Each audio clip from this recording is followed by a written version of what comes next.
Hello students, icon স্কুলে স্বাগত জানাচ্ছি। আমরা গণিত 13 অধ্যায় আলোচনা করছি। এখন আমরা একটা গুরুত্বপূর্ণ বিষয় n সংখ্যক স্বাভাবিক সংখ্যার সমষ্টি নির্ণয় করব।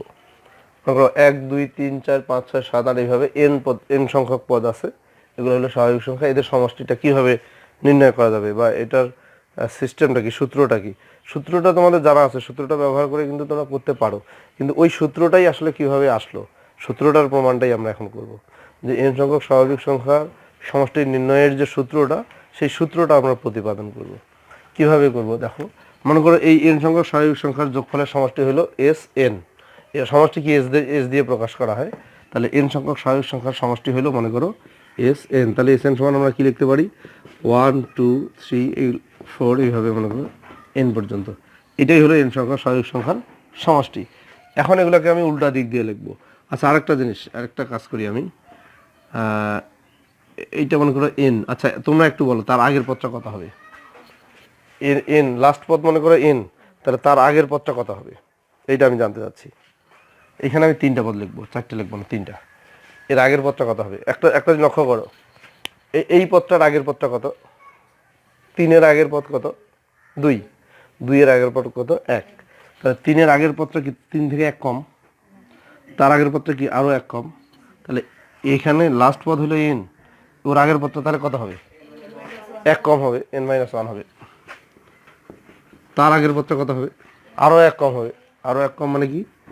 n-2 হবে। কি জিনিসটা বুঝতে পারতেছো? 1 2 3 এভাবে চলতে চলতে শেষ পদটা n, তো শেষ পদের আগের পদটা কত হবে? 1 কম হবে। তার আগের পদ কত হবে? আরও 1 কম হবে। কি ক্লিয়ার? এখন এই পদগুলোকে আমি আবার Sn সমান এগুলো উল্টা দিক দিয়ে লিখবো। এই যে n আছে, এটাকে আমি সামনে লিখবো, n-1 n-2। বুঝতেছো? শেষেরটা একদম প্রথমে লিখলাম, তারপরে এইভাবে উল্টা দিক দিয়ে। তাহলে এখানে কোনটা লিখবো, কত লিখবো বলো? 3 লিখবো। এখানে কত লিখবো? 2, এখানে 1। বুঝছো? কি কোনো সমস্যা আছে? নাই। এগুলো দুইটা সমীকরণ মনে করি, এটা সমীকরণ নম্বর 1, এটা হলো সমীকরণ নম্বর 2। এখন এই সমীকরণ দুইটা আমি যোগ করব। তাহলে যোগ করলে কত হয়? 2Sn সমান, এটা যোগ করলে কত হয় বলো তো? n+1। এই দুইটা যোগ করলে কত হবে? এইটা আর এটা যোগ করলে দেখো n+1 হবে। এখানে 2 আছে, এখানে -1 আছে, 2 থেকে 1 বিয়োগ করলে 1 হয়। এই দুইটা যোগ করলে কত হবে? n-1 নাকি n+1? n+1 হবে। আচ্ছা, এইখানে ডট ডট চললো, এখানে দেখো n+1 হবে। এখানে কত হবে বলো তো? এই দুইটা যোগ করলে n+1 হবে। এইটা এই শেষের এই দুইটা যোগ করলে n+1 হবে। কি বুঝছো না? কোনো সমস্যা আছে?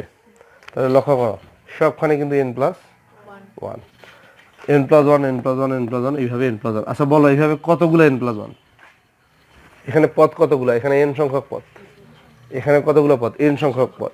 তাহলে এখানেও পদ কিন্তু n সংখ্যক পদ। তাহলে n সংখ্যক n+1 যোগ করলে যোগফলটা কত হবে? এর আগে আমি বলছি যে আবারও বলছি, 4 4 4 4 4, 5টা 4 যোগ করলে কত হয়? 20 হয়। 4 5 20 হয়। আমরা কিন্তু যোগ করিনি, গুণ করছি, মানে 5 × 4 এইটা হচ্ছে। 5টা 4 যোগ করলে 5 × 4 হচ্ছে। 10টা 4 যোগ করলে 10 × 4, 20টা 4 যোগ করলে 20 × 4। n সংখ্যক 4 যদি যোগ করি, n × 4, যতগুলা 4 যোগ করব n ইন্টু, মানে ততগুলো 4 হবে। ব্যাপারটা এরকম। যাই হোক, তাহলে n+1 n সংখ্যক n+1 যদি আমরা যোগ করি, তাহলে যোগফল হবে n × n+1। তাহলে 2, এখানে আসি, 2Sn সমান n × n+1। কি বুঝছো না? তাহলে এখান থেকে Sn সমান কত হবে? এই 2টা নিচে আসবে, তারপরে আমাদের যোগফল হলো n × n+1/2। এইটাই আমাদের সূত্র, এইটাই আমি আসলে প্রমাণ করতে চাচ্ছিলাম। এবং পরীক্ষায় আসে যে প্রমাণ করা যে n সংখ্যক স্বাভাবিক সংখ্যার যোগফল Sn সমান n × n+1/2। এবং এই সূত্র ব্যবহার করে আমরা যে কোনো সমষ্টি কিন্তু খুব সহজেই বের করতে পারি। মনে করো যদি এরকম আসে 1 2 3 এইভাবে 20 পর্যন্ত যোগ করো, যোগফল কত হবে। তাহলে আমরা কিন্তু একটা একটা করে আর যোগ করার কোনো প্রয়োজন নেই। কীভাবে যোগ করব, এখানে n এর মান কিন্তু 20, n এর মান কত 20, তাহলে এখানে বসাও n এর মান 20, দেখো 20 ইন্টু 20 প্লাস 1/2, এটা কাটলে 10 হয়, 10 আর 21 গুণ করলে কত হয় 210, তার মানে আমরা সমষ্টি পেয়ে যাচ্ছি 210। ঠিক আছে, তো এই সূত্র ব্যবহার করে কিন্তু আমরা অঙ্ক অলরেডি অনেক করি, সবসময় করি, কিন্তু এখন আমরা যেটা শিখলাম সেটা সূত্রটা কিভাবে প্রতিপাদন করা যাবে বা সূত্রটি কিভাবে প্রমাণ করা যাবে সেই জিনিসটা। কি বুঝতে পারছো না? আচ্ছা, থ্যাংক ইউ।